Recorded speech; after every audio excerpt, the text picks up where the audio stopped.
6 महीनों से दिल्ली की तिहाड़ जेल में बंद सत्येंद्र जैन की आज फिर एक बार बेल याचिका को राउज एवेन्यू कोर्ट ने खारिज कर दिया है और उसके साथ दो और जो लोग थे जिनकी गिरफ्तारी ईडी ने इसी मनी लॉन्ड्रिंग मामले में की थी, इन दो लोगों की याचिका को भी आज कोर्ट ने खारिज किया है। इस पूरे मामले पर बात करते हैं, हमारे साथ मौजूद हैं सुप्रीम कोर्ट से एडवोकेट उमेश शर्मा जी। सर, किस तरीके से देख रहे हैं आज जो राउज एवेन्यू कोर्ट ने एक बड़ा झटका दिया है आम आदमी पार्टी के लिए कि उनके मंत्री सत्येंद्र जैन की ये कई बार के बाद आज फिर एक बार जो बेल याचिका है उसे खारिज कर दिया गया है? ये तो होना ही था, ये सबको दिखाई दे रहा था क्योंकि ये मनी लॉन्ड्रिंग में इन्वॉल्व है, ये सबको पता है। ये इस केस के पहले से भी पता है कि ये हवाला का बहुत बड़े ऑपरेटर रहे हैं।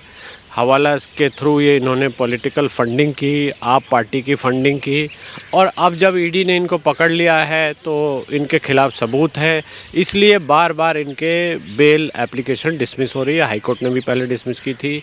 अब राउज एवेन्यू की जो डेजिग्नेटेड कोर्ट है ईडी की, जहाँ पे कि सारा सबूत दिखाए जाते हैं, सब कुछ दिखाया जाता है, उसको देखकर समझकर डिटेल में एक एक चीज़ को सुनकर तब जज साहब ऑर्डर करते हैं। तो इनके साथ साथ दो और एक्यूज़ जिनको हम बोलेंगे, उनके बेल लगी थी और वो डिसमिस हो गई है। तो ये तो होना ही था, ये दिखाई दे रहा है। और इसमें आगे तक मुझे तो जो दिखाई दे रहा है कि इनकी इन्वॉल्वमेंट है, इनकी कल्पेबिलिटी है और ये इनकी सज़ा भी इस केस में अवश्य होगी। सर, एक तरफ कोर्ट की तरफ से एक के बाद एक बड़ा झटका लग रहा है, बेल याचिका को खारिज किया जा रहा है। अरविंद केजरीवाल और मनीष सिसोदिया कहते हैं कि आज तक पता ही नहीं चल पाया है कि सत्येंद्र जैन जेल में क्यों है, किस मामले को लेकर। देखिए, वो तो उनको झूठ बोलने की, दिन का रात बनाने की या काले को सफ़ेद करने की उनकी पुरानी आदत है। वो खुद ही झूठे लोग हैं, उनको नहीं पता चला तो मुख्यमंत्री या मंत्री बनने के लायक नहीं है। सारी दुनिया को पता है, सब जगह आ रहा है, आप एक बार एफआईआर उठाकर पढ़ लीजिए। वो हवाला का काम करते थे, मनी ट्रेल पकड़ा गया है, बैंक अकाउंट का खेल खेलते थे, बैंक अकाउंट में ब्लैक से वाइट और वाइट से ब्लैक पैसा करते थे, करोड़ों रुपया करते थे, वो सब पकड़ा गया है। ईडी बहुत साइंटिफिक इन्वेस्टिगेशन करती है और कोर्ट ने अब उस पूरी इन्वेस्टिगेशन को देख लिया है, जो भी सबूत दिए गए हैं उसको देख लिया है, सुन लिया है, समझ लिया है। इनको पूरा मौका दिया गया कि आप साबित कीजिए कि ये झूठा है, फिर भी ये साबित नहीं कर पाए हैं तो इनका क्या कहना। ये तो ऐसे ही लोग हैं, इनको लगता है कि ये अपने झूठ से सारे बातों को झूठला सकते हैं, झूठा साबित कर सकते हैं। ये एक बार भी इन्होंने ये नहीं कहा कि अगर सत्येंद्र जैन इसमें इन्वॉल्व है तो हम उनको हटा रहे हैं, बल्कि और बहुत सारे गुल खिलाए हैं इन्होंने, क्योंकि मंत्री इनका जेल में है तो जेल इनके अंडर में है, तो इन्होंने बहुत सारी गलत हरकतें की हैं। और ये सरकार जो आपकी सरकार है, जो अपने आप को साफ़ सुथरी सरकार बनाकर लोगों को ठगा था, सरकार बनाई थी, दिल्ली के लोगों को चीट किया था, वो अब चीटिंग के केस में निरंतर फंसती जा रही है और इनका हश्र यही होना है। सर, आज एक तरफ राउज एवेन्यू कोर्ट की तरफ से बेल याचिका को खारिज कर दिया गया है। इससे पहले इसी तिहाड़ जेल से कई और खुलासे जो हैं वो पहले ही हो चुके हैं कि किस तरीके से सत्येंद्र जैन जो है वो मसाज ले रहे थे, घर का खाना खा रहे थे। इस पूरे मामले के दस्तावेज जो हैं वो भी ईडी की तरफ से कोर्ट में सौंपे गए थे। इस पर क्या देखें? हाँ, ये तो होना ही था, ये रेगुलेटरी जेल मैनुअल का वायलेशन है। दूसरी बात है कि मंत्री रहते हुए आप वहाँ पर सारी प्रिविलेजेस ले रहे हैं, तो ऐसी कोई बात नहीं है, कोई बड़ी बात नहीं है जब आप किसी गवाह को धमकाएं, किसी कागज़ को गायब कर दें और एविडेंस को टेम्पर कर दें। इसलिए आपका जेल में रहना, जो सत्येंद्र जैन साहब हैं, इनका जेल में रहना बहुत ही ज़रूरी है। और इन सारी चीज़ों को देखते हुए ही कोर्ट ने ये फैसला दिया है, जो कि स्वागत के योग्य है। सर, इस पूरे मामले को आप कैसे देख रहे हैं कि एक तरफ दिल्ली के स्वास्थ्य मिनिस्टर को लेकर इतने बड़े खुलासे हो रहे हैं, जेल बार बार पे जो बेल याचिका है उसे रिजेक्ट कर रही है, पर आम आदमी पार्टी ने अभी तक उन्हें उनके पद से नहीं हटाया है? देखिए, उनको तो हटा देना चाहिए सबसे पहले, क्योंकि जो पहले वो बोल रहे थे कि केंद्र सरकार हमारे मंत्री को फंसा रही है, कर रही है, तो केंद्र सरकार ने तो सबूत, ईडी जो केंद्र सरकार की एजेंसी है, उन्होंने एक साइंटिफिक इन्वेस्टिगेशन की, मनी ट्रेल को पकड़ा, जो भी घपले इन्होंने किए थे, ब्लैक एंड वाइट का खेल किया था, वो पकड़ के सबूत के साथ वो सामने ला दिया, अदालत में फाइल हो गई, कोर्ट के सामने आ गया, कोर्ट ने उसको देख लिया, सुन लिया, समझ लिया और इनको ये भी मौका दे दिया कि आप बताइए कि ये कैसे झूठा है, कैसे फैब्रिकेटेड है। तो अब तो ऐसा लगता है मुझे कि कहीं ये ना कह दे कि कोर्ट भी केंद्र सरकार के इन्फ्लुएंस में है। इनका कोई भरोसा नहीं है, कभी भी कुछ बोल सकते हैं।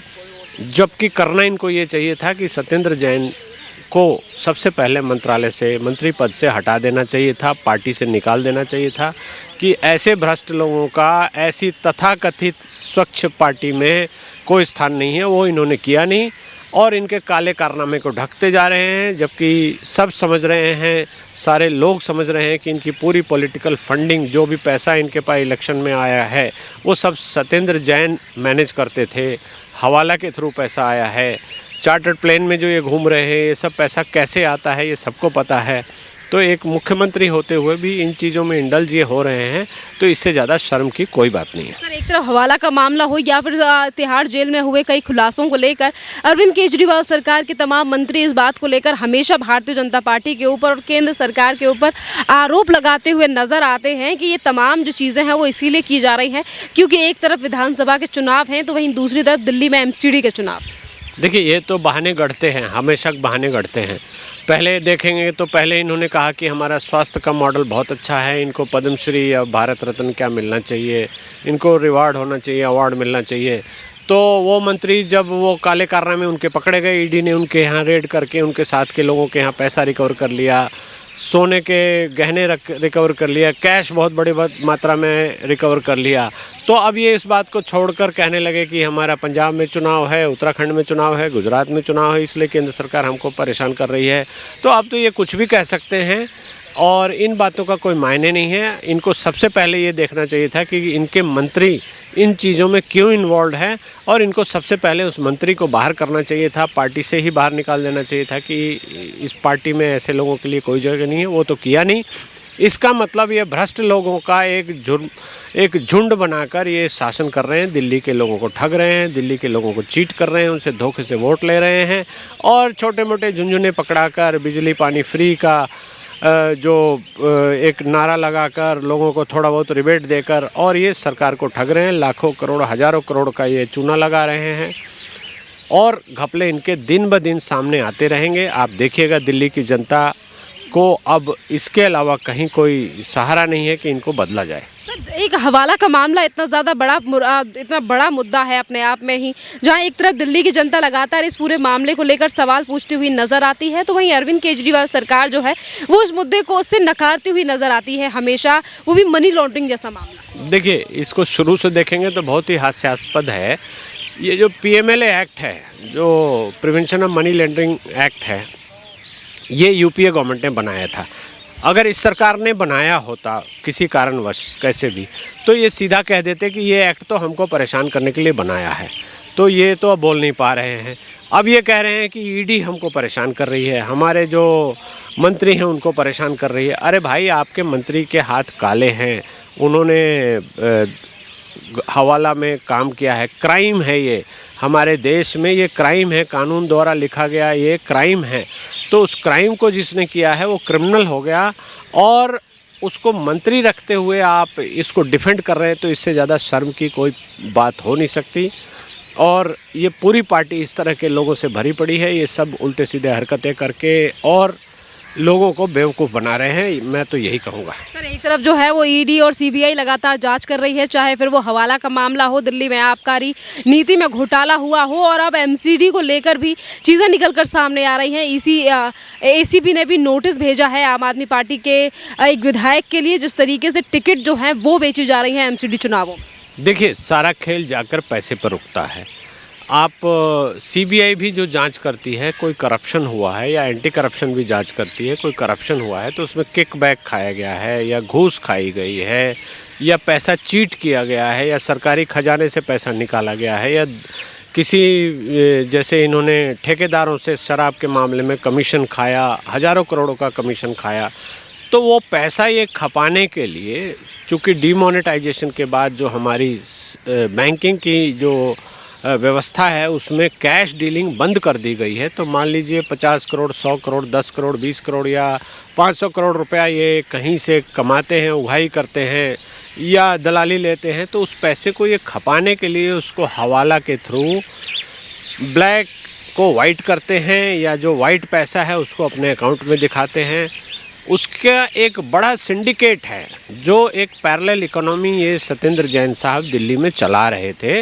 तो ये सारी चीज़ें ईडी अब चूँकि डीमोनेटाइजेशन के बाद करीब करीब सारे बैंक ट्रांजैक्शन ऑनलाइन होते हैं या रिकॉर्डेड होते हैं। आपका एटीएम हुआ या बैंक अकाउंट हुआ, आपका केवाईसी में सारी डिटेल आ जाती है, आपका पैन कार्ड होता है, तो उन सारी को ट्रेल करके ईडी ने ये केस बनाया है और ये सारे केस के सबूत दिए गए हैं, कोर्ट के सामने दाखिल किया गया है। इनको बोला गया है कि आप प्रूव करो कि ये झूठे सबूत हैं, वो ये नहीं कर पाए हैं। तो ये तो होना ही था और इससे आगे भी होगा और इसमें इनकी सज़ा भी होगी, ये बात तय है।